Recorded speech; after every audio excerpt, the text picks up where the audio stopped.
Dice que hay una reunión de Tom Plan el 19, solo para los chicos. No, no he visto, ya ahorita miro. Y otra el 6 a 10 antes de la militar.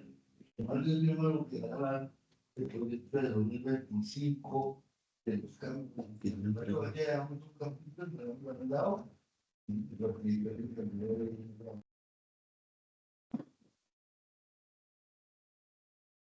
Ya te salimos de esto y ya ahorita menos.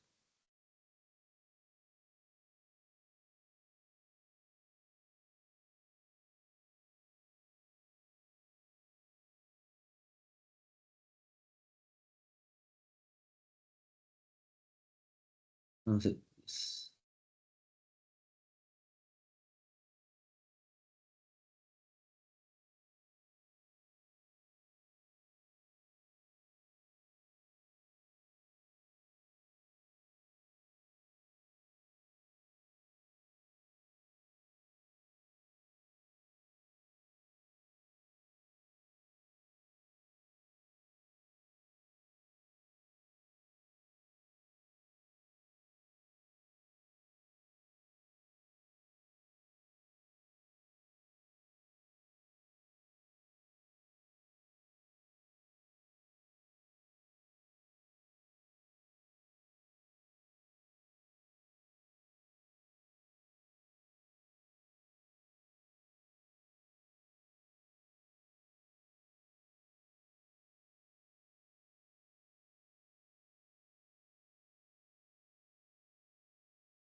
muy buenos días para todos, bienvenidos a nuestra webinar de hoy. Estamos dando el acceso a las personas Vamos a esperar unos 2, 3 minutos más adicionales para que terminen de ingresar todas las personas que se inscriben al evento. Recuerden que si tienen durante la sesión alguna pregunta o inquietud, pueden escribirla en el espacio del chat. Al final tendremos un espacio donde revisaremos estas dudas. Y por supuesto, también recuerden que se les va a compartir esta presentación a los correos de las personas que se inscribieron. Entonces, bienvenidos una vez más y en 2, 3 minutos estaríamos ya dando inicio a la sesión.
Muy buenos días de nuevo a todos, bienvenidos. Nos alegra que nos acompañen el día de hoy.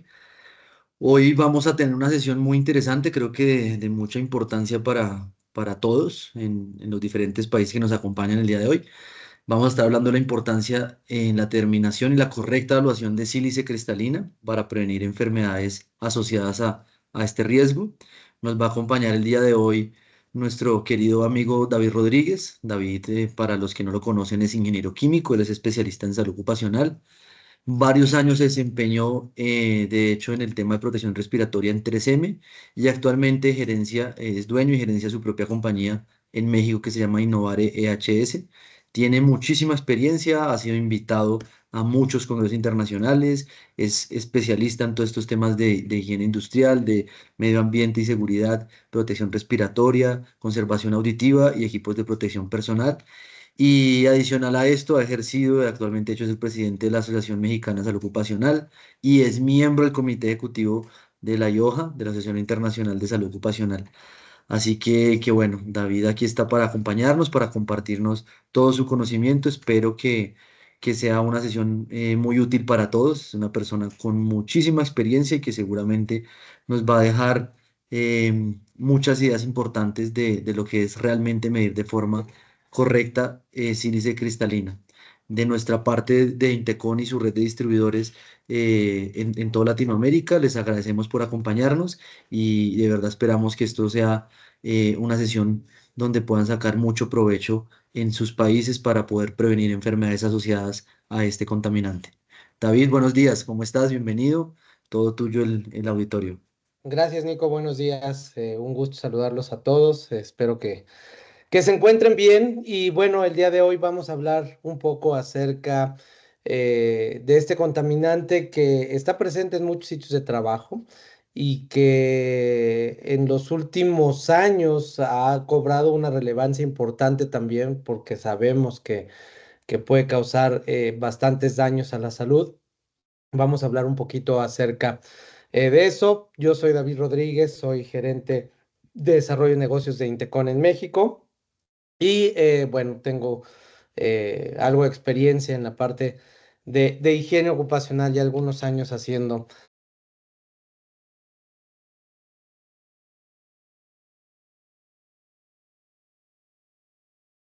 David, creo que se silenció tu micrófono.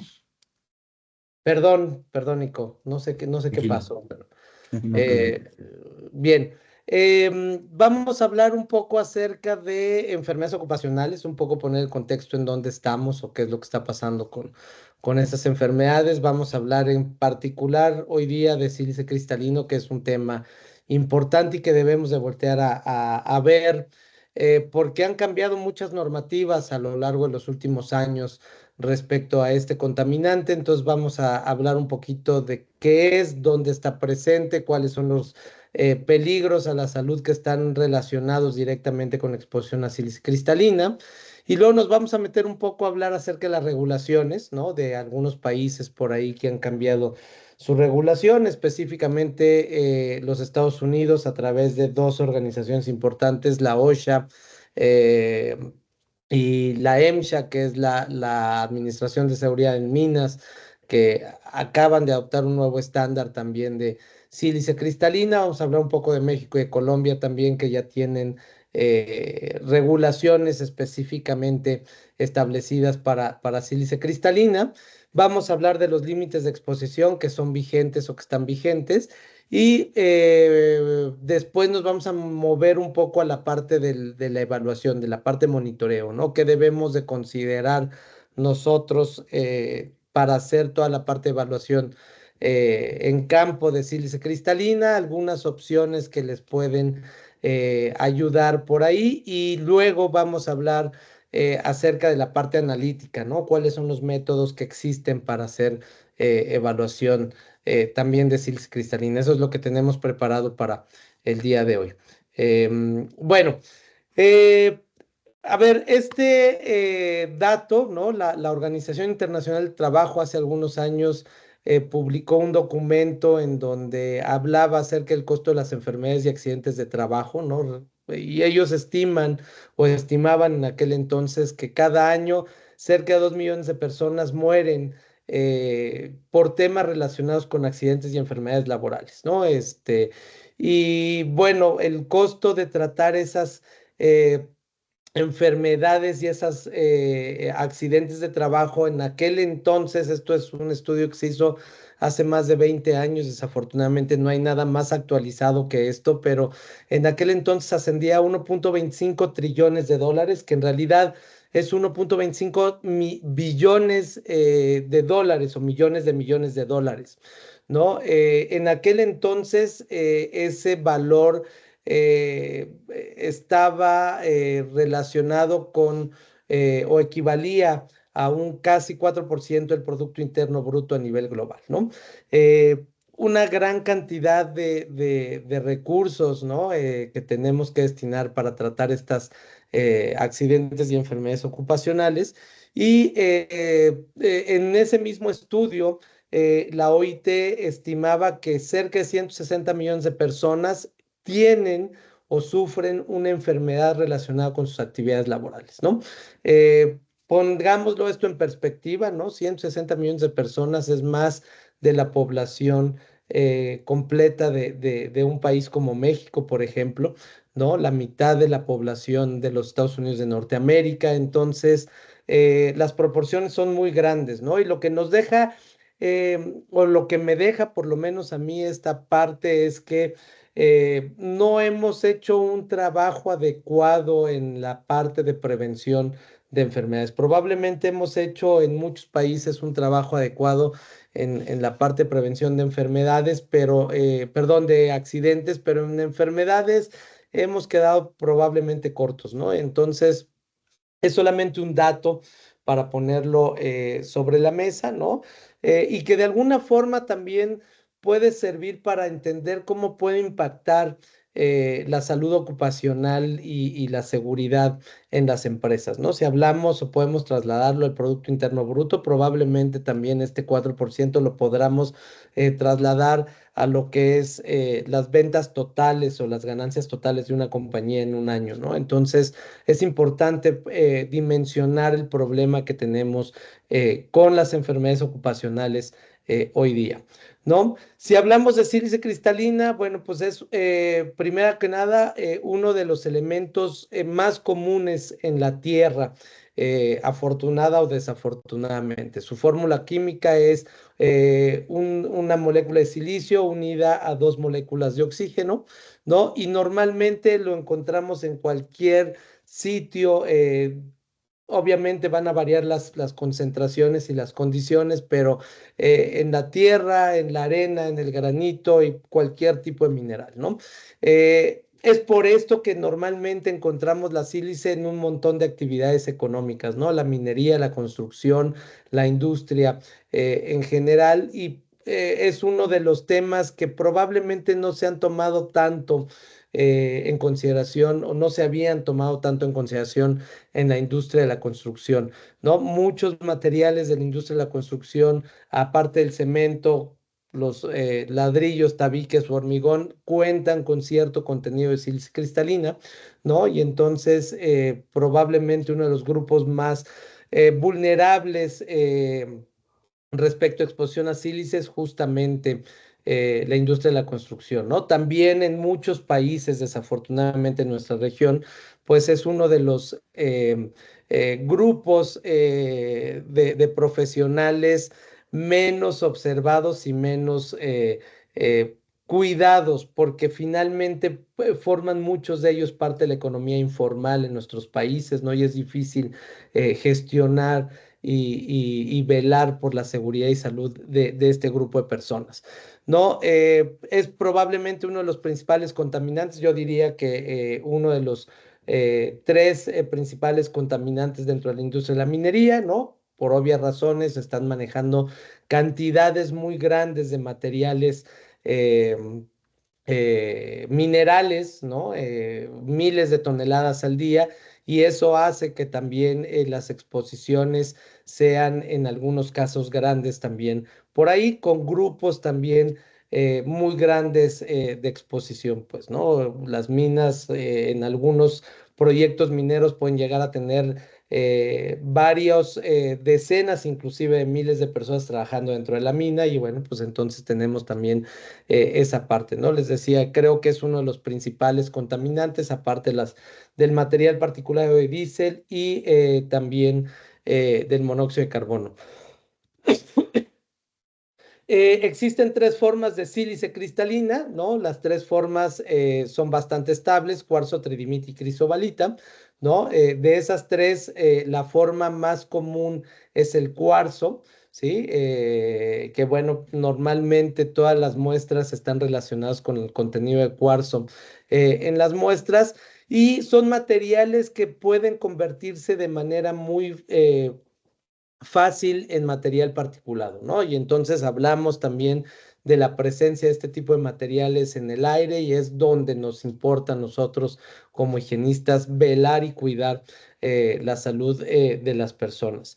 El cuarzo es el segundo mineral más común en la corteza terrestre, ¿sí? Normalmente se presenta en rocas sedimentarias e ígneos. En el granito tiene, o el granito tiene entre el 25 y 40% de contenido de cuarzo.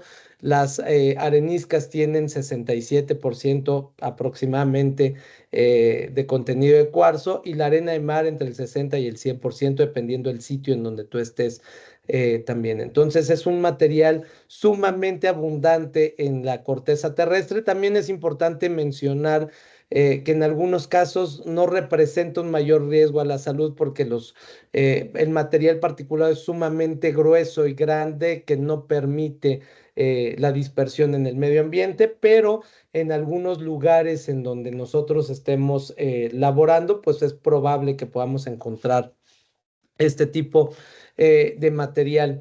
Este material, el cuarzo, es un material muy estable desde el punto de vista termodinámico, ¿no? Y eso hace que sea una de las formas más abundantes del dióxido de silicio. Entonces, lo tenemos presente nuevamente en cualquier tipo y en prácticamente todo el planeta. Entonces, hay que tener cuidado con eso, ¿no? Si hablamos desde el punto de vista ocupacional, ¿dónde lo podemos encontrar? Bueno, pues los principales áreas o sitios de presencia de sílice cristalina y de material particulado, pues es definitivamente la minería, ¿no? Nuevamente, la roca y el mineral que se está extrayendo en los proyectos mineros genera una gran cantidad de sílice que se dispersa al medio ambiente por el mismo proceso y el mismo tipo de trabajo que se hace internamente dentro de una mina, ¿no?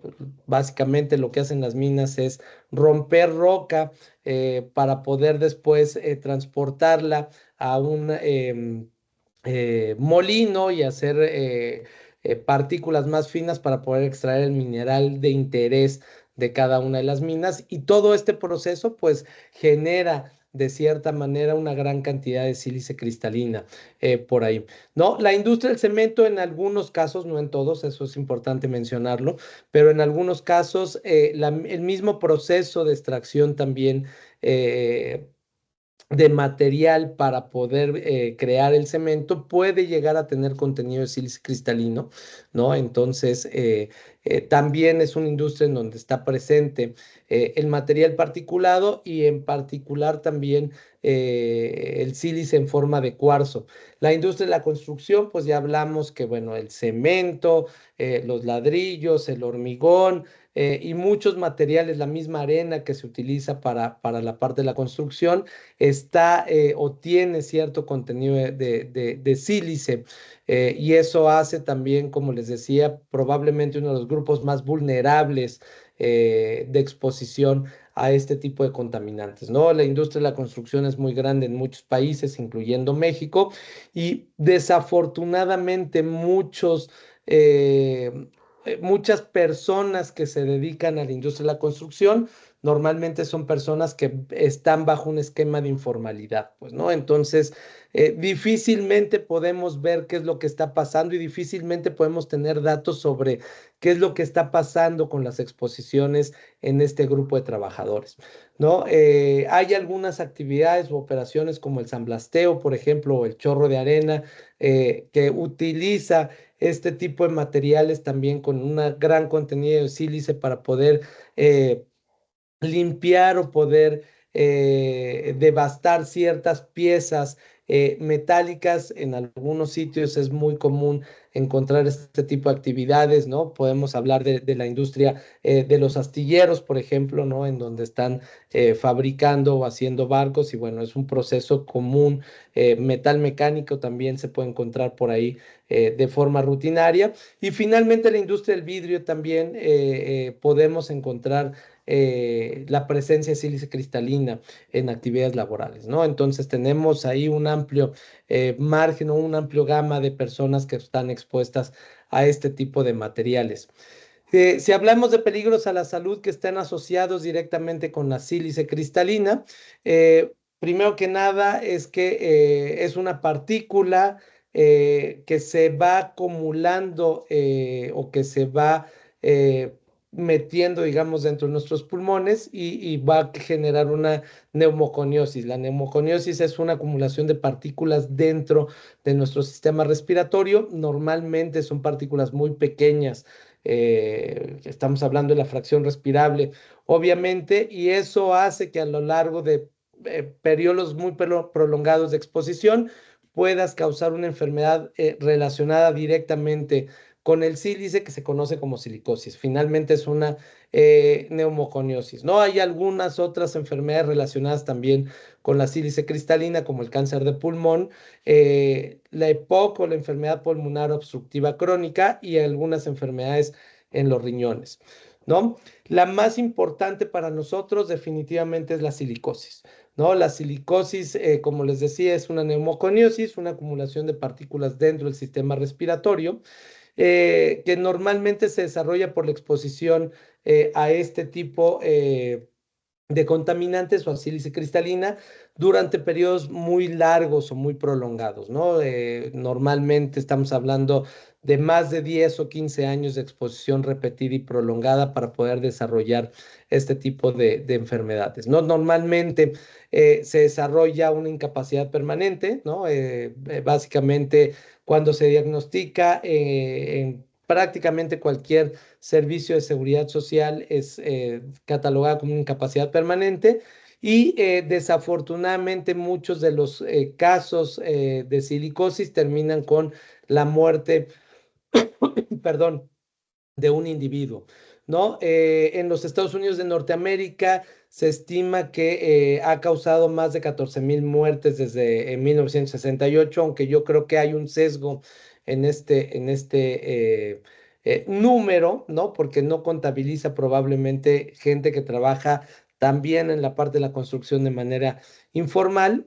Y se estima que cada año se están generando en los Estados Unidos de Norteamérica cerca de 200 muertes por año por exposición a este tipo de compuestos, ¿no?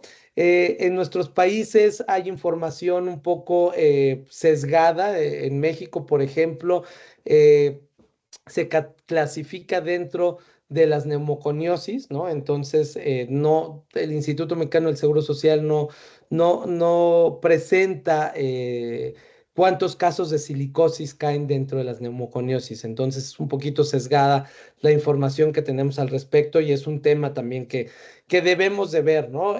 Hace rato estaba revisando algunos documentos también y se estima que en los Estados Unidos cerca de 2,5 millones de personas están expuestos día con día a sílice cristalino, ¿no? Entonces, aquí es importante también la parte del control, ¿no? Y hay tres diferentes formas de desarrollar silicosis. Normalmente la que más se presenta es la forma crónica, ¿no? Que como les decía, se lleva por periodos muy largos de exposición, periodos que van de los 10, perdón, de los 15 a los 20 años, ¿no? Y que, bueno, finalmente terminan con una incapacidad permanente, ¿no? Una exposición o una silicosis acelerada que se da en un periodo de latencia más pequeño, ¿no? De 10 a 15 años de exposición, en donde normalmente encontramos niveles muy altos de sílice cristalina dispersos en el aire, ¿no? Normalmente los síntomas están relacionados con la dificultad para respirar, ¿no? La debilidad y pérdida de peso de la persona y presentan al final del día el mismo tema con incapacidad permanente. Y hay una exposición aguda que se puede llevar a cabo en periodos muy, muy cortos de exposición en donde hay concentraciones extremadamente altas de sílice cristalino. Y es importante la parte de la evaluación para poder entender esta parte, ¿no? Los síntomas son prácticamente los mismos, pero básicamente se dividen en el tiempo de latencia en el cual se desarrolla esta enfermedad. Es importante entonces tomar en consideración la evaluación de los sitios de trabajo para poder tomar las acciones requeridas para proteger al personal, ¿no? La Agencia Internacional para Investigación contra el Cáncer, que forma parte de la Organización Mundial de la Salud, establece a la sílice cristalina dentro del grupo 1 de carcinogénicos o de materiales cancerígenos. Este grupo 1 incluye a todas aquellas sustancias o agentes que se han confirmado que pueden causar o provocar cáncer en seres humanos. Si les interesa un poco más conocer respecto a este tema, pueden ir y descargar la monografía número 68.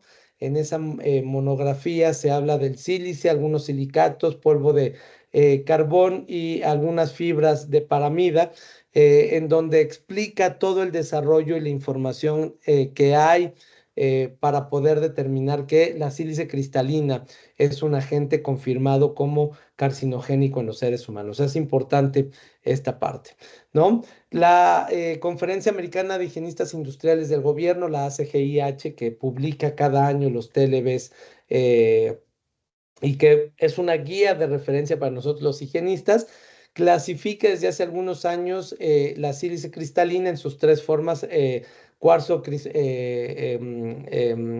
en particular, ¿no? Como un cancerígeno sospechoso en seres humanos, ¿no? Y ellos lo que dicen es que la información toxicológica es aceptada como adecuada en calidad, pero es conflictiva o insuficiente para clasificar el agente carcinogénico confirmado para seres humanos o el agente carcinógeno en animales de experimentación en dosis, rutas de exposición, lugares, tipos histológicos o por mecanismos que se consideran significativos en la exposición de los trabajadores. Entonces, se tiene evidencia, aunque es limitada en seres humanos, ¿no? De todas maneras, es importante considerar que la IARC lo tiene dentro del grupo 1 y aunque hay algunos conflictos en función del tipo de información que se tiene respecto a la exposición a seres humanos, debe considerarse como una sustancia carcinogénica, ¿sí?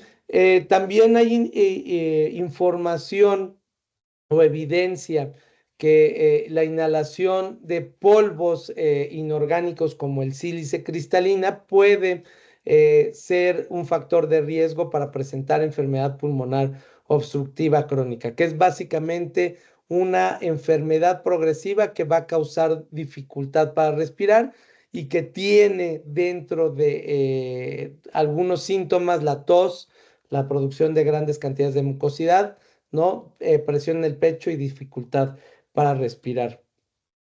De tal manera que en los últimos años, ¿no? En los últimos 8 o 10 años ha habido una controversia, primero que nada porque hay una gran cantidad de población expuesta a este tipo de sustancia o a este tipo de químico, y segundo, porque las regulaciones que habían anteriormente eran regulaciones un poco laxas respecto a esto. Desde hace algunos años también eh, la OIT, la Organización Internacional del Trabajo, desarrolló un programa de erradicación de silicosis en el aire. Entonces, bueno, a raíz de eso nos hemos interesado más respecto al tema, y también porque ha habido un número creciente de personas que han estado expuestas o que casos también de enfermedades que se han relacionado con la sílice cristalina, ¿no? Entonces, si hablamos de regulaciones, perdón, México tiene la norma 10 de la Secretaría del Trabajo y Previsión Social, que habla acerca de las sustancias químicas en el aire en general, ¿no? Y es un estándar que nos dice cómo hacer la evaluación de las diferentes sustancias químicas que pueden estar presentes en el medio ambiente de trabajo, ¿no? Y de entrada no está establecido específicamente para el sílice cristalino, sino hablan de sustancias químicas en general, pero habla de un proceso de reconocimiento, evaluación y de control, ¿no? Entonces, la evaluación la debes de hacer tomando en consideración métodos analíticos validados, que estén disponibles por ahí. Al rato vamos a hablar acerca de algunos de ellos, ¿no? Eso se hace con un laboratorio de tercera persona, un laboratorio que no forma parte de la organización que necesite ser evaluada, sino que tú tienes que contratar los servicios. Hay ciertas características. Ese laboratorio debe estar acreditado por alguna entidad de acreditación bajo la norma 17025 y debe de estar también aprobado por la misma Secretaría del Trabajo y Previsión Social, ¿no? La evaluación sí corresponde a un laboratorio de tercera persona, pero la parte de control corresponde directamente al centro de trabajo o a la empresa como tal. Y dentro de este estándar, en el apéndice 1 se establecen los valores límites de exposición y el valor límite de exposición que se tiene en consideración para cuarzo, crisobalita y tridimita es de 0.25 miligramos por metro cúbico. Básicamente lo que hizo la Secretaría del Trabajo y Previsión Social cuando actualizó esta norma fue tomar los valores límites de exposición que están publicados en la ACGIH. La OSHA, que bueno, si ustedes creen que nuestras eh, nuestros organizaciones reguladoras son burocráticas, ¿no? La OSHA probablemente es mucho más burocrática en los Estados Unidos de Norteamérica que cualquier organización que ustedes conozcan. La OSHA publicó hace algunos 4 o 6 años más o menos una nueva versión del 29 CFR 1910.1000, en donde establecen un límite de exposición personal ponderado por el tiempo de 50 microgramos por metro cúbico o 0.05 miligramos por metro cúbico como límite para cuarzo, crisobalita y tridimita. Esto fue una gran presión por parte de la industria en general, ¿no? Y empezaron con la industria en general y la construcción y después siguieron también con la parte de operaciones marítimas. En Colombia también a finales del 2019, si no mal recuerdo, se publicó el Reglamento de Higiene y Seguridad para la Prevención y Control de Riesgo por exposición a sílice cristalina. Básicamente este reglamento se apoya o toma en consideración la regla final que publicó la OSHA respecto a sílice cristalina y en la resolución 2400 de 1979 se establece también que en Colombia se deben de seguir los TLBs publicados por la ACGIH. Entonces, ellos o en Colombia no se debe de actualizar como se hace en México, por ejemplo, con la norma. Ellos toman directamente o hacen como válidos los TLBs de ACGIH de acuerdo a esta regulación. Y el último organismo que tomó en consideración algún cambio importante sobre sílice cristalina fue la EMSHA, la Agencia de Seguridad y Salud en Minas de los Estados Unidos de Norteamérica, y esto lo hizo prácticamente hace algunos meses, en abril del 2024, actualizó el Código Federal de Regulaciones en el volumen 30, la parte 60, en donde establece un límite de exposición personal para sílice cristalino de 50 microgramos por metro cúbico o 0.05 miligramos por metro cúbico y un nivel de acción que es el nivel en donde todas las empresas deben de empezar a tomar acciones para proteger a los trabajadores de 0.025 microgramos por metro cúbico. ¿Sale? Entonces, se siguen actualizando estándares en varios países respecto a temas de sílice cristalina. Voy a hablar un poco de la OSHA porque es uno de los organizaciones que normalmente permea hacia toda Latinoamérica, ¿no? La OSHA es la Administración de Seguridad y Salud Ocupacional y ellos actualizaron su estándar a finales del 2017. La primera fase de implementación fue directamente relacionada con la industria de la construcción y se inició en septiembre del 2017 y la segunda fase, que fue para la industria general y marítima, inició en junio del 2018. Hoy día es un estándar que está funcionando en los Estados Unidos de Norteamérica y que se tomó también como base para el desarrollo de muchos otros estándares en la región o que se está tomando como base para algunos estándares en la región. La OSHA lo llamó como la nueva regla para sílice cristalina, ¿no?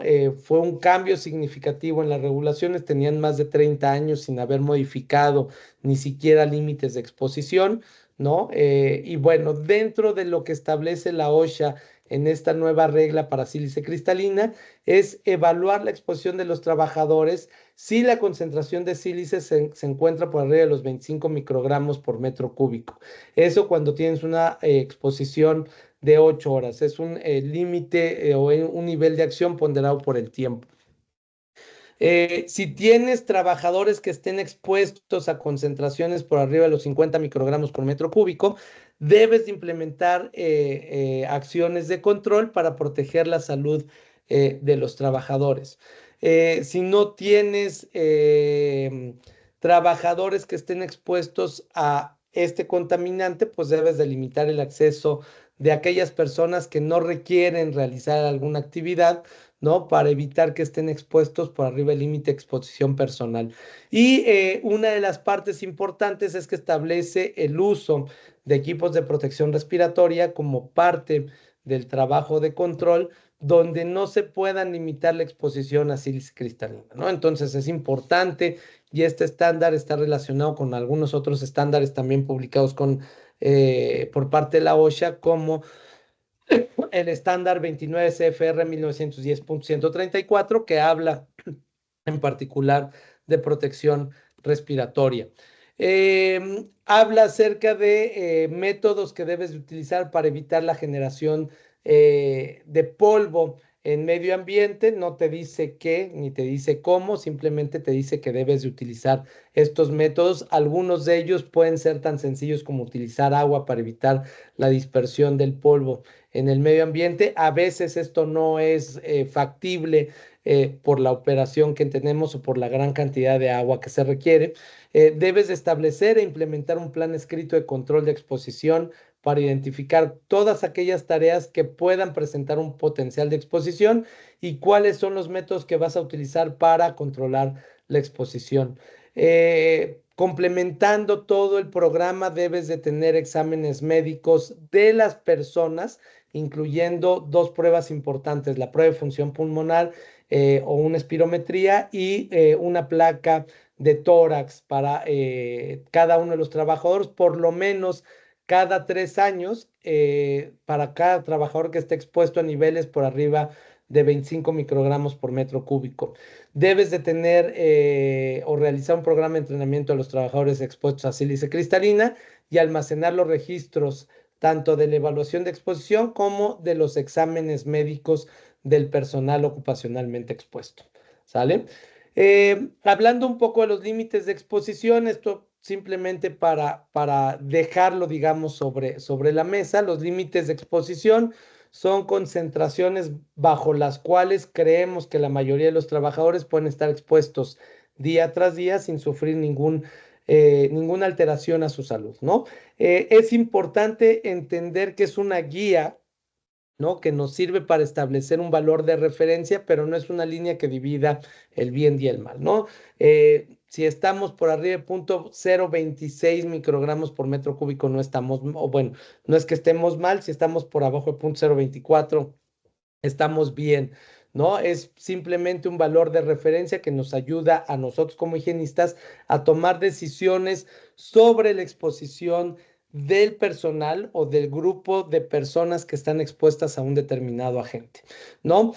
Hay que entender un poco cómo están desarrollados y entender también toda la parte de variabilidad de los datos que tenemos para poder tomar decisiones o emitir juicios profesionales respecto a la exposición o no de una persona.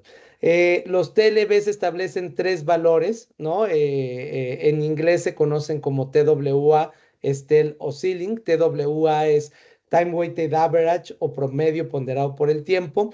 STEL es un periodo de exposición de corto tiempo, un nivel de exposición de corto tiempo, y el ceiling es un valor por el cual en ningún momento durante la jornada laboral se debe de sobrepasar ese valor, ni siquiera de manera instantánea, porque se sabe que puede haber efectos inmediatos a la salud. Puede haber sustancias que tengan un TWA solamente, puede haber sustancias que tengan un TWA y un límite de corto tiempo, que son periodos de exposición de 15 minutos. Puede haber sustancias que tengan solamente límites de exposición de corto tiempo o sustancias que solamente tengan niveles de exposición pico o techo, ¿no? En el caso de la sílice cristalina, ¿no? Ustedes cuando consultan los TLBs lo van a encontrar de esta manera, ¿sí? Sílice cristalina que toma en consideración cuarzo y cristobalita. El límite de exposición recomendado es de 0.25 miligramos por metro cúbico. Es un TWA. El TWA es para un periodo de 8 horas de exposición, ¿sí? No tenemos límite de corto tiempo. Y la notación que van a encontrar aquí es una 2, que es un posible cancerígeno en seres humanos, ¿no? Van a encontrar MW es el peso molecular de la sustancia y la base del TLB es una fibrosis pulmonar o cáncer de pulmón. Otra cosa importante que pueden ver en los TLB son, bueno, varias cosas, ¿no? Uno es el número de K de la sustancia, que normalmente se encuentra entre corchetes, ¿sí? 1317-95-9 o 14808-60-7 son los números de Cas para el cuarzo. Y al lado de esa sustancia van a encontrar entre paréntesis el número o el año en el cual sufrió la última modificación del límite de exposición. En este caso, para la sílice cristalina, la última modificación fue presentada en el 2010. Si les interesa conocer la información de por qué se tomó en consideración este límite de exposición, hay una guía o un manual en donde vienen incluidos toda la información toxicológica de estas sustancias que te explican el por qué se llega a adoptar este valor. El otro dato importante por ahí es esta R que ustedes ven acá, ¿sí? Al lado del límite de exposición. R significa que lo que vamos a buscar es la fracción respirable. Pueden encontrar una fracción inhalable, respirable o una fracción torácica. Y la otra parte importante que probablemente no sé si lo saben o no, pero todos aquellos límites que están presentados en miligramos por metro cúbico son sustancias que están en forma de partículas o aerosoles en el medio ambiente, y todo lo que está como parte por millón son sustancias en forma de gas o vapor. Entonces, de alguna manera pueden darse una idea de lo que está pasando en el medio ambiente. Entonces, esto es lo que van a encontrar presentado en los límites de exposición o en los TLBs de ACGIH, ¿no? En la norma 10, nosotros lo presentamos como VLE, que es valor límite de exposición, PPT ponderado por el tiempo para 8 horas de exposición, CT de corto tiempo, 15 minutos de exposición, teniendo 1 hora de no exposición entre cada uno de los periodos y no más de 4 periodos de exposición por día, es decir, no más de 1 hora, perdón, continua de exposición de la persona, y el valor límite de exposición pico, que es básicamente no sobrepasar ese valor en ningún momento de la jornada laboral, ¿no?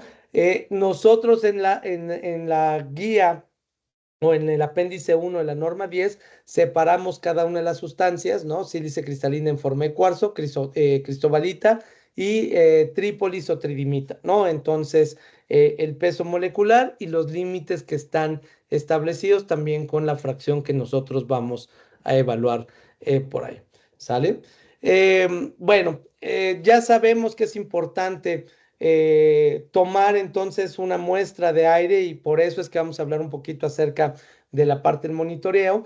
El monitoreo de aire es tomar una muestra representativa de las condiciones ambientales del medio ambiente, en donde nosotros vamos a colectar una muestra, en este caso en un filtro, para poder posteriormente analizarla y poder determinar la cantidad de contaminante que está presente en el medio ambiente laboral. Podemos hacerlo de dos maneras. Podemos hacerlo utilizando instrumentos de lectura directa a tiempo real, y podemos utilizarlo utilizando, podemos hacerlo, perdón, utilizando un instrumento de toma de muestra o un monitoreo integrado, que es la forma más común de hacerlo, ¿sí?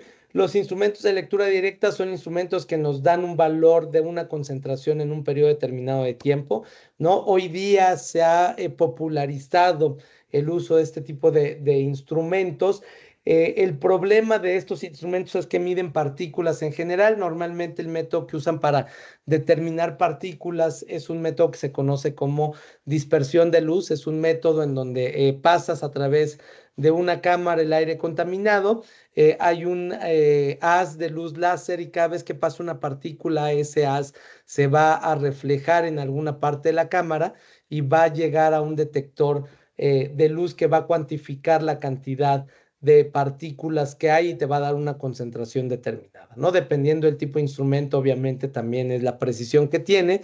Sin embargo, es importante hacer notar que hoy día no hay instrumentos que solamente dediquen o midan en particular la fracción de sílice respirable, ¿no? Te mide la cantidad de partículas que hay en total, de tal manera, ¿no?, que las empresas que han utilizado o que utilizan este tipo de métodos para cuantificar sílice cristalina, pues tienen que hacer una correlación de datos, ¿no? Es lo que normalmente hacen por ahí. Entonces, se puede hacer y, bueno, te da algunos resultados que te ayudan a tomar acciones de una manera mucho más rápida. ¿no? El problema nuevamente es que no es un método estandarizado o no es un método normalizado, ¿no? Y necesitas hacer forzosamente una correlación de datos y para que tengas una buena correlación de datos, pues necesitas tener bastantes datos para poder realizar la correlación.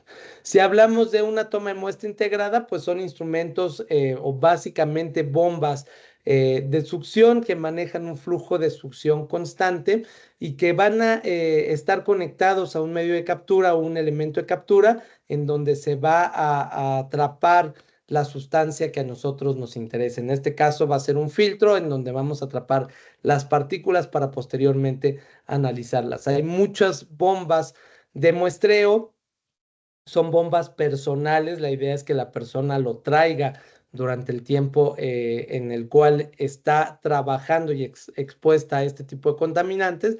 Y estas bombas no son cualquier tipo de bomba porque mantienen un flujo constante. Ahorita vamos a hablar acerca de eso. Eso es importante para nosotros porque finalmente lo que vamos a relacionar en nuestro resultado es la cantidad de muestra colectada en el filtro y lo vamos a relacionar con el volumen de aire muestreado para que podamos tener un resultado en miligramos por metro cúbico. Esa parte es importante, muy importante, ¿no? Que todos los equipos que vamos a utilizar deben de ser calibrados en campo, ¿sí? Debemos de hacer una calibración inicial y final para asegurarnos que el volumen de muestreo que nosotros utilizamos fue el adecuado y las bombas normalmente te permiten ajustar el flujo de trabajo de la bomba, ¿no? Entonces, si estoy utilizando un ciclón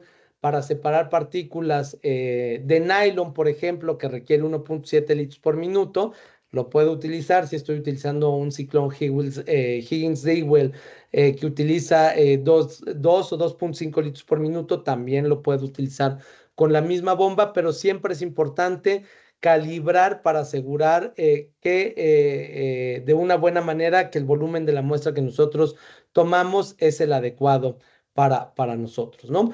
De tal forma que pues las bombas de muestreo tienen bombas de alto y bajo flujo. Básicamente alto flujo son flujos que van de 1 a 12 litros por minuto para nosotros, de bajo flujo van de 20 centímetros cúbicos a medio litro como máximo por minuto de aire. Nosotros vamos a utilizar para el muestreo de sílice cristalino bombas de alto flujo porque normalmente los flujos que se requieren para medir sílice siendo una partícula va de 1.7 hasta 4 litros por minuto aproximadamente dependiendo del tipo de material que ustedes o el tipo de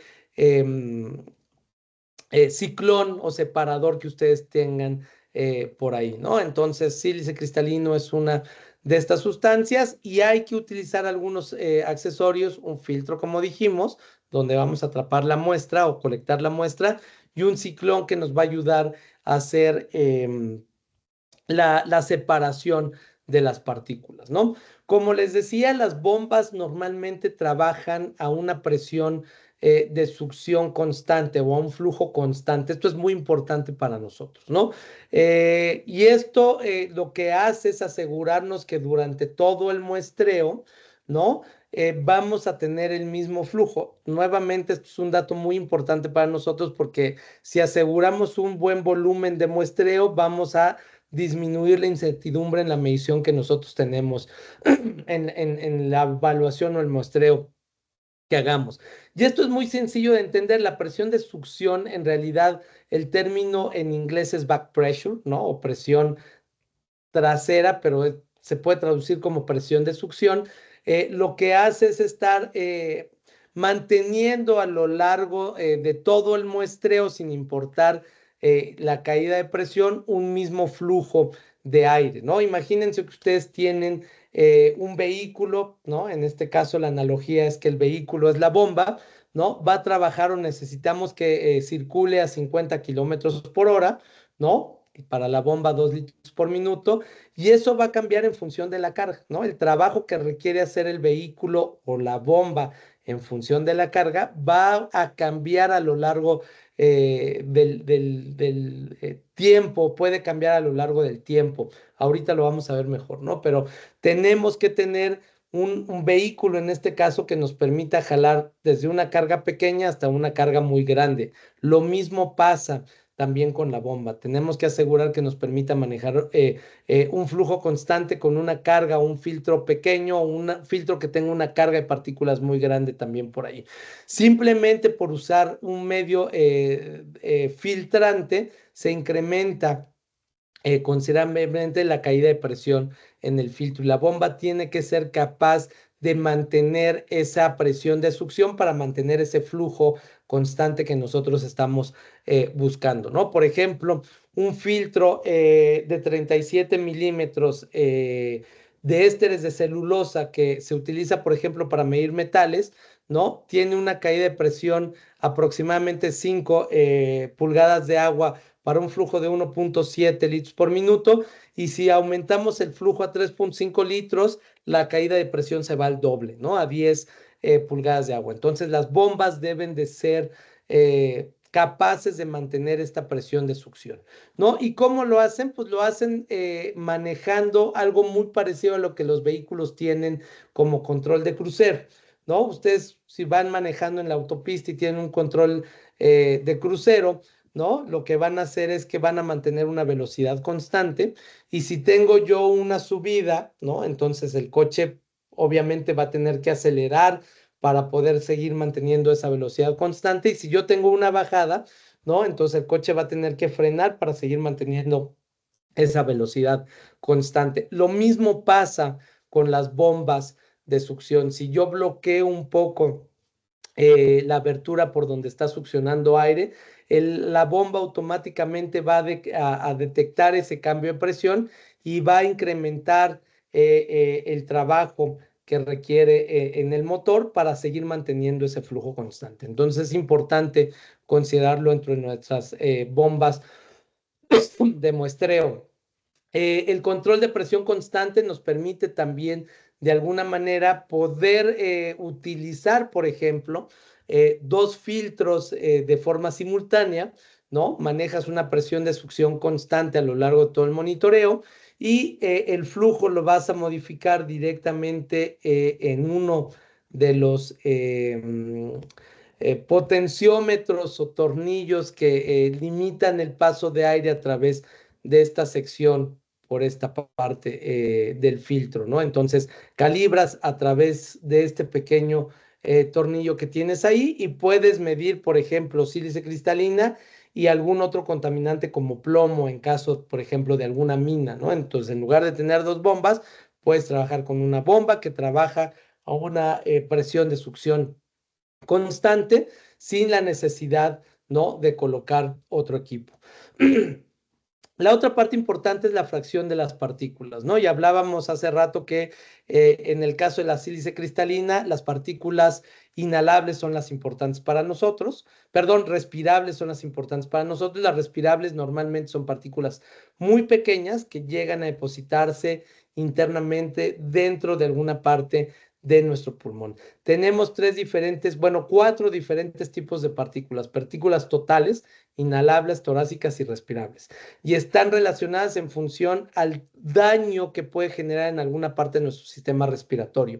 Las partículas inhalables dañan desde la boca y la nariz, la faringe, la laringe, la tráquea, los bronquios, bronquiolos, ductos alveolares y los alveolos, prácticamente cualquier parte del sistema respiratorio que nosotros tenemos. Las partículas torácicas llegan a dañar, y bueno, las inhalables tienen un tamaño de 100 micras hacia abajo, las torácicas de 25 micras hacia abajo, ¿sí? Y las respirables de 4 micras hacia abajo, ¿no? 4 o 10 dependiendo de la convención que usan para separar partículas. Pero las partículas torácicas normalmente se pueden alojar dentro de la tráquea, la faringe, los bronquios y bronquiolos, y las partículas respirables ingresan dentro del sistema respiratorio profundo, ¿no? Hay diferentes instrumentos que utilizamos para separar partículas. Por ejemplo, para las partículas inhalables utilizamos los muestreadores Young, ¿no? Así se llaman porque los diseñó el Instituto de Medicina o el Institute of Medicine de Finlandia. Trabajan a un flujo de operación de 2 litros por minuto y capturan partículas de hasta 100 micras. Los filtros son más pequeñitos, son filtros de 25 milímetros de diámetro y tienen una cara abierta directamente sobre la superficie del filtro. El filtro va, en esta parte hay una rejilla donde se coloca el filtro, ¿no? Y va expuesto directamente el filtro. Las partículas torácicas las podemos separar a través de un impactador de partículas o a través de un ciclón también, ¿sí? El ciclón, si trabaja a 2 litros por minuto, puede separar partículas torácicas. Este es un ciclón que se llama GK2.69 y puede separar partículas torácicas y partículas respirables. Las partículas respirables las separa a 4.2 litros por minuto. Entonces, si tú modificas el flujo, modificas el tipo de fracción de partícula que tú requieres. Nuevamente, menos de 25 micras. Y para partículas respirables, lo que utilizamos es lo que coloquialmente llamamos ciclón, ¿sí? Que lo que hacen es generar un movimiento tangencial para separar partículas. Las partículas más pesadas van a depositarse en la parte baja de ese ciclón, en esta parte, y las partículas más pequeñas se depositan directamente en el filtro que nosotros tenemos en esta parte, por ahí. Hay diferentes tipos de ciclones dependiendo de quién lo fabricó, quién lo inventó. Ciclones Dor-Oliver, ciclones GK2.69, SKC tiene un ciclón también que se coloca directamente sobre un filtro de 37 milímetros, o Higgins-Dewell que utiliza un flujo de 2.2 litros por minuto. Muy importante asegurarnos utilizar el flujo que establece cada uno de los fabricantes de este tipo de dispositivos, ¿no? Y como les digo, el aire entra por un pequeño orificio, se genera un pequeño vórtex dentro de ese tubo, ¿no?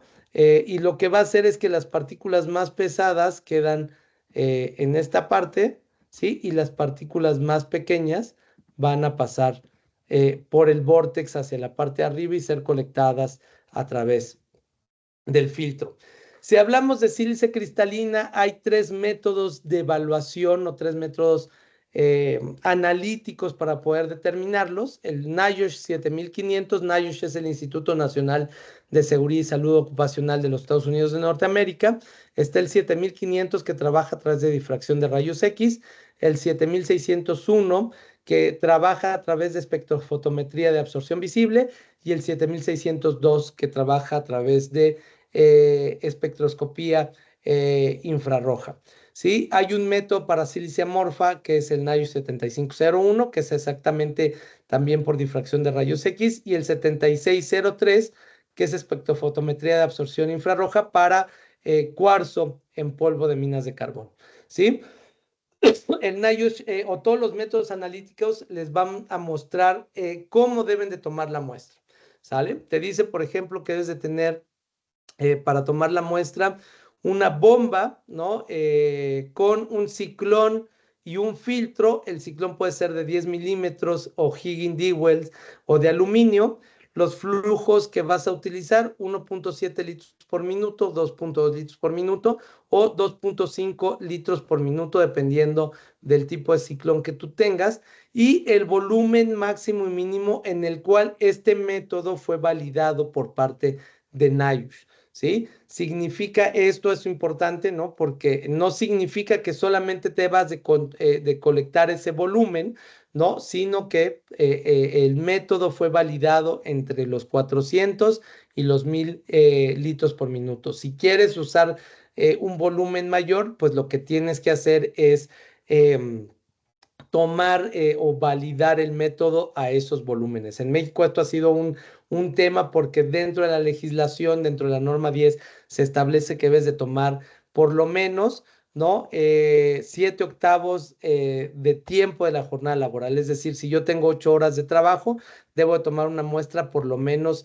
7 horas de esas 8 horas. Si tengo una jornada laboral de 12 horas, debo de muestrar por lo menos 10.6 horas para asegurarme un volumen adecuado. Y si haces un cálculo de 1.7 litros por minuto, el volumen se te va por ahí, ¿no? El problema de este método NIOSH 7500 es que el equipo que se requiere para hacer este tipo de evaluación es muy costoso, ¿no? Necesitas un equipo que sea o que haga difracción de rayos X y bueno, son equipos que normalmente se utilizan para la especiación de algunos minerales y para la parte ocupacional, básicamente, ¿no? Se ocupa solamente para evaluar dos métodos, el 7500 y el 7501, sílice cristalina y sílice amorfo. Entonces, muy complejo y muy caro realizar este método, ¿no? Básicamente, lo que se hace es que se tiene un filtro,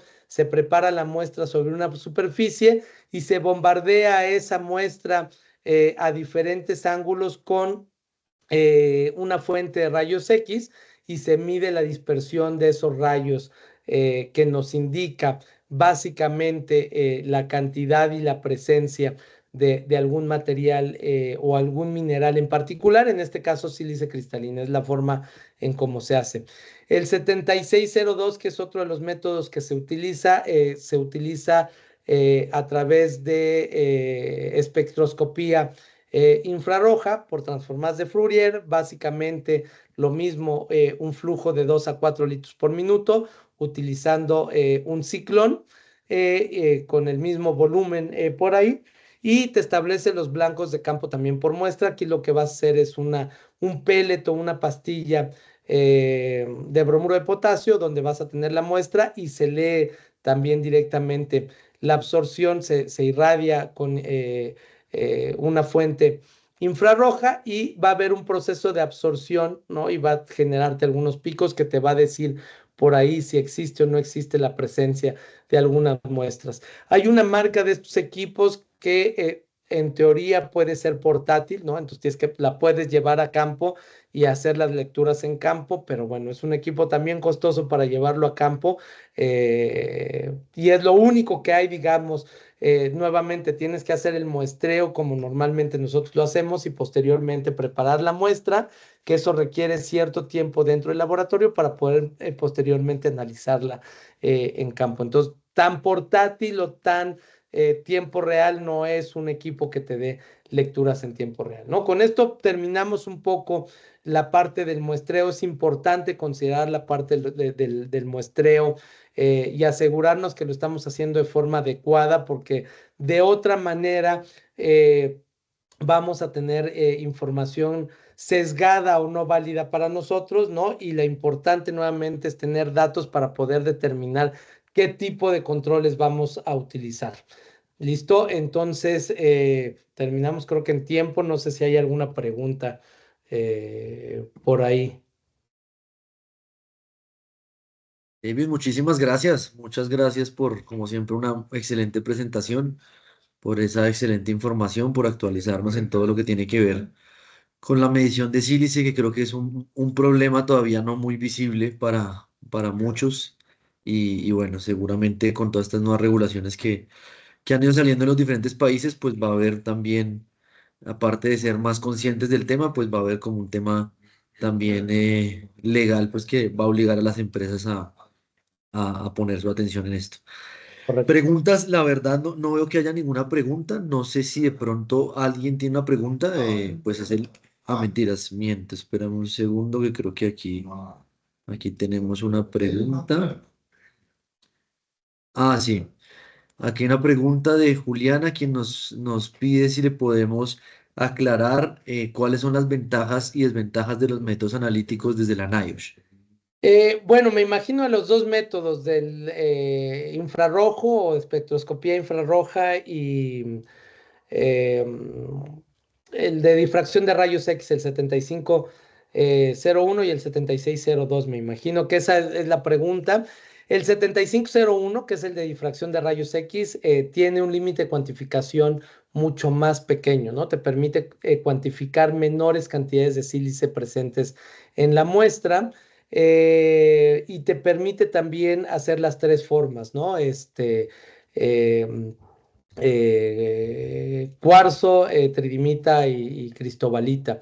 En el caso del 7602 solamente es cuarzo y cristobalita, tridimita no lo puedes realizar y tienen un poquito más altos los límites de cuantificación. Sin embargo, el 7602 es un buen límite, ¿no? Y no tan costoso en la técnica analítica que los difractómetros de rayos X, ¿no? El difractómetro son unos equipos muy, muy grandes, ¿no? Y muy caros solamente para ocuparlos en la parte ocupacional. Normalmente son equipos diseñados para hacer pruebas de muchos minerales, pues, ¿no? Entonces, esas son las ventajas y desventajas también, ¿no? La otra ventaja es que del 7501 es que la preparación de la muestra para poder hacer el análisis es menor al 7602, en donde tienes que hacer un pellet o una pequeña pastilla de bromuro de potasio, ¿no? En donde tienes que mezclar la muestra y lo que colectaste para poder analizar. Entonces, hay diferencias por ahí, pero finalmente los dos métodos están normalizados por parte de NIOSH, ¿no? Excelente, David, muchas gracias. Sí, de hecho, como comentario, en lo que recuerdo aquí en la norma colombiana, de hecho, dependiendo del sector, de hecho, recomiendan diferentes métodos dependiendo como del sector, pero igual, pues se puede hacer por cualquiera. Bueno, creo que no hay más preguntas. No sé si de pronto alguien del... Mentira, sí, acaban de hacer otra pregunta. ¿Cómo se maneja el tema del volumen y tiempos mínimos de muestreo, debido que para 7 horas se supera considerablemente el volumen? Sí, lo que comentábamos, ¿no? Eso ha sido todo un tema muy controversial en nuestro país, en México en particular, porque todos los métodos de NIOSH tienen un volumen mínimo y máximo, ¿sí? Y ese volumen mínimo y máximo es básicamente el volumen con el cual validaron el método dentro del laboratorio de NIOSH, ¿sí? Eso no significa que tú no puedas utilizar volúmenes más grandes o más pequeños. El problema es que tú tienes que validar esos volúmenes también, ¿no? Entonces, dentro de tu proceso donde vas a acreditar el método, por ejemplo, tú tienes que asegurar esos volúmenes de muestreo. Y les digo, ha sido muy controversial en México porque en México por ley te obligan a evaluar 7/8 de la jornada laboral, ¿sí? 7/8 de la jornada laboral son básicamente 7 horas de 8, ¿no? Y vamos a hacer el cálculo. Son 420 minutos y si tengo un volumen de 2 litros por minuto, son 800 litros, ahí estás dentro. Pero cuando tenemos 12 horas, por ejemplo, estamos hablando de 10,6 horas, que son más o menos como 1060 litros de volumen, que te sales de ese volumen, entonces tienes que asegurar la validación dentro de ese método en particular. Entonces, será trabajo de laboratorio, tiene que ser trabajo de laboratorio validar esos volúmenes de muestreo. ¿Cómo se hace? Bueno, pues tomas o simulas una toma de muestra en esos periodos de tiempo y llevas la muestra para asegurar que puedes alcanzar esos valores en la cuantificación de el material, ¿no? Perfecto, muchas gracias. Por aquí nos hacen otras dos preguntas y veo que una persona tiene la mano levantada. Entonces respondamos estas dos y cerramos. Ah, bueno, ya bajó la mano. Y cerraríamos con estas dos. La primera es, ¿qué comentarios o qué nos puedes decir del método por infrarrojo por transformada de Fourier que aplican HSE de Reino Unido y que se emplea en Europa?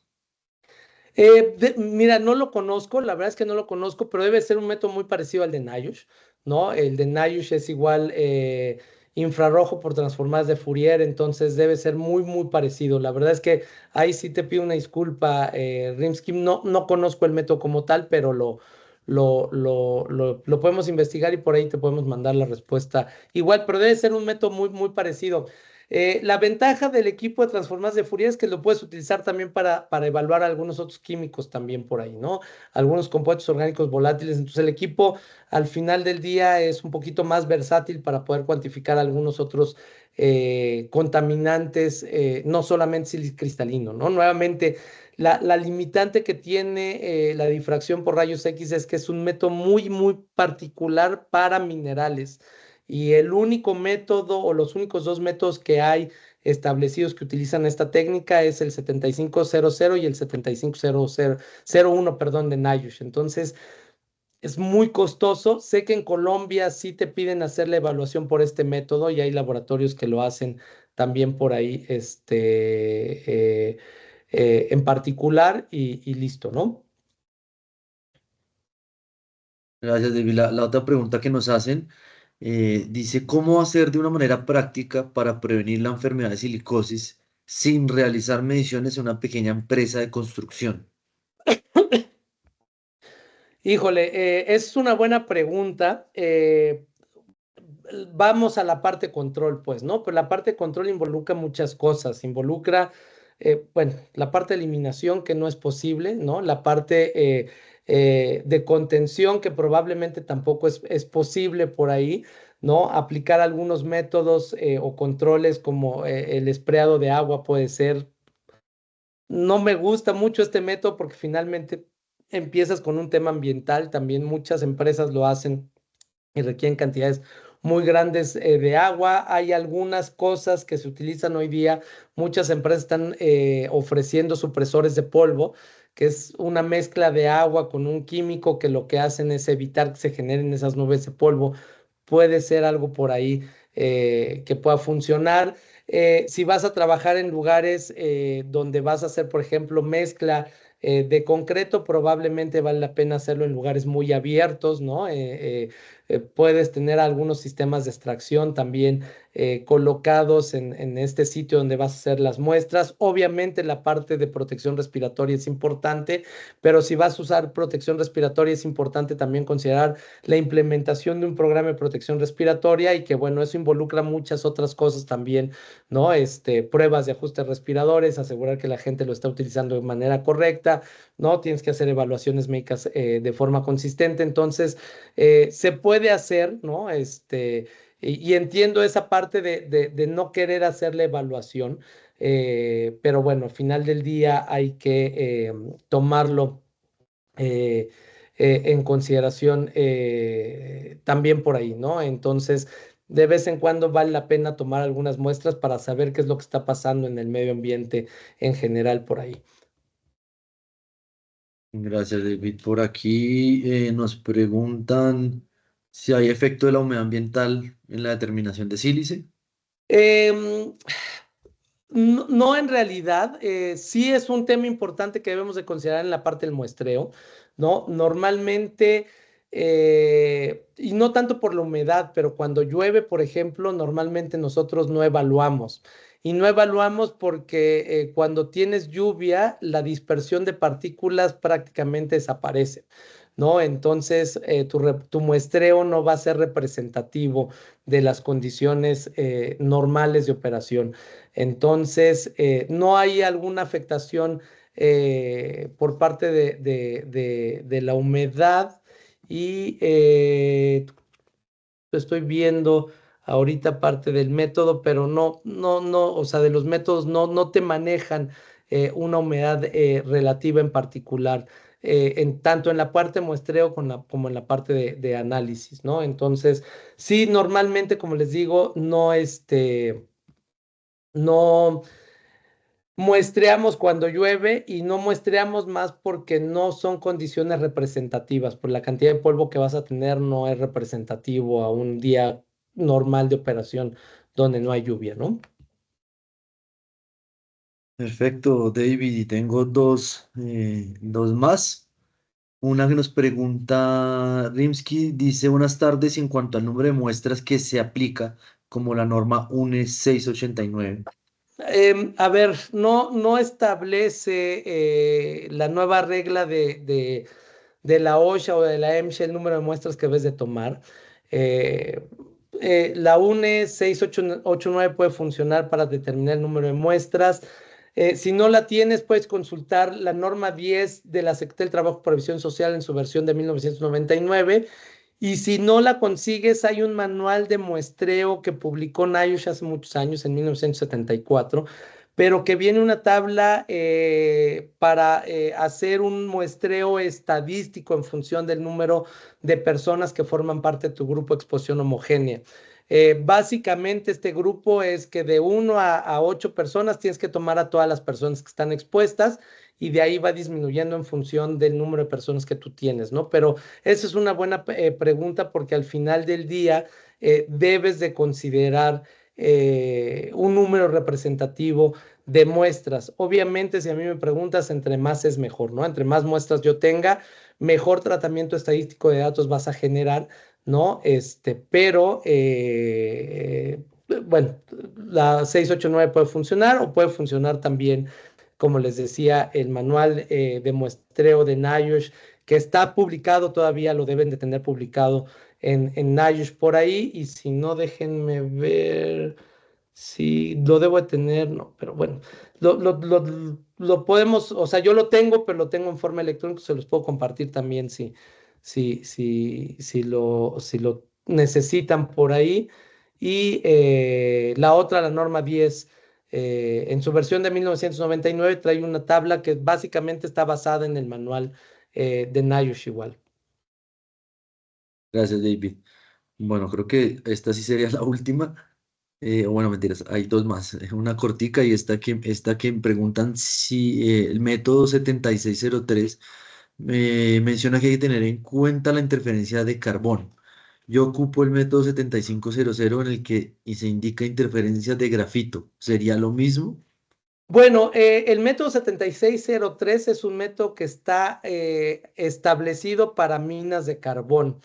Entonces, bueno, ahí vas a tener un contenido de carbón importante también.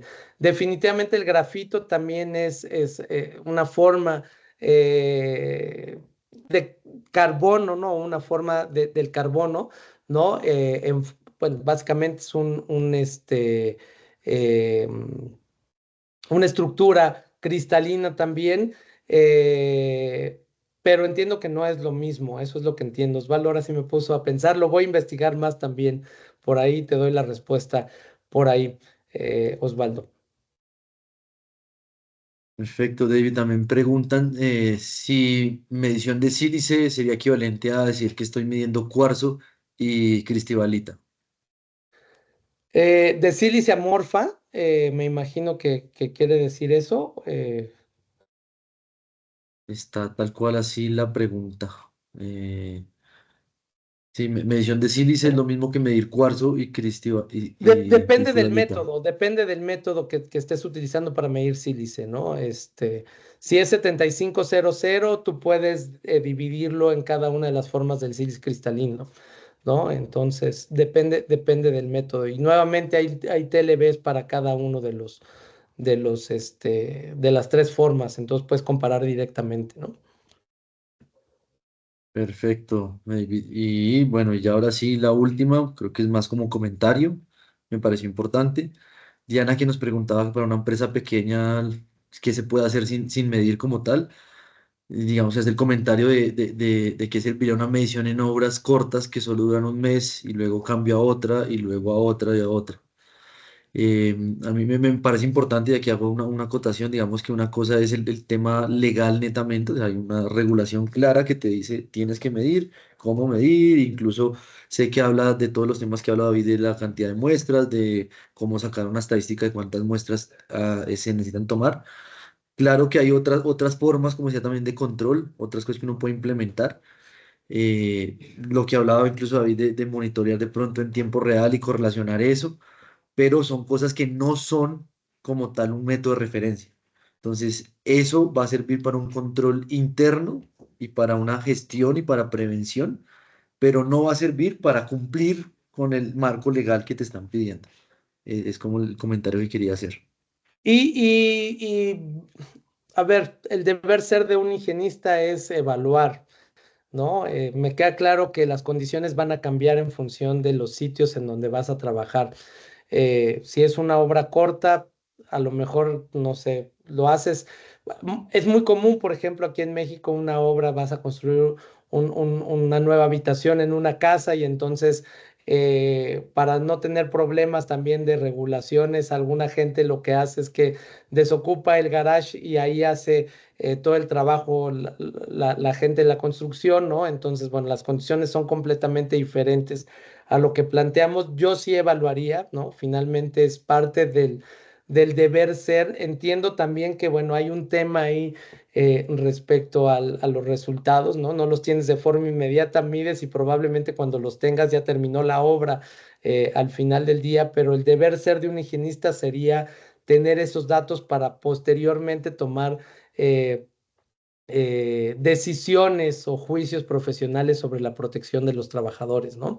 Es un tema un poco controvertido también porque difícilmente en nuestros países las entidades reguladoras van a ir a verificar las condiciones de seguridad y salud en este tipo de sitios, ¿no? Sobre todo cuando son proyectos muy cortos. Pero el deber ser de un higienista debería de ser velar por la salud de los trabajadores, ¿no? Entonces sí tendríamos que poner eso o anteponer eso ante cualquier caso que pudiésemos llegar a tener y evitar que haya una sobreexposición de los trabajadores, ¿no? Excelente, David, muchas gracias. Creo que esa era la última pregunta o comentario. Muchas gracias a todos por acompañarnos, David. Muchas gracias por toda la información y por compartir toda esa experiencia que tienes. Solo para aclararles, les recuerdo que a todos los que están inscritos en la página del evento se les va a enviar la presentación y la grabación de la sesión. Si alguno no se inscribió, en el chat les coloqué el link. Por favor, ahí nos dejan el dato. Con eso quedan en la base de datos a la cual se les comparte como esta información. Y de todas maneras, cualquier cosa también les dejé mi correo electrónico. Con muchísimo gusto, cualquier inquietud que tengan. Por supuesto, yo me encargo de reaccionarlo en cada país, según corresponde en cada región. Entonces, muchísimas gracias y bueno, esperemos que haya pronto otra próxima webinar con algún otro tema interesante que contribuya a proteger las personas y el medio ambiente, que al final es el deber nuestro como Intecon y de nuestro grupo de distribución, del cual hacen parte varios de los que están acá. Pues gracias, Nico, gracias a todos y mucho gusto. Espero que tengan un buen fin de semana. Igualmente, gracias a todos, que estén muy bien.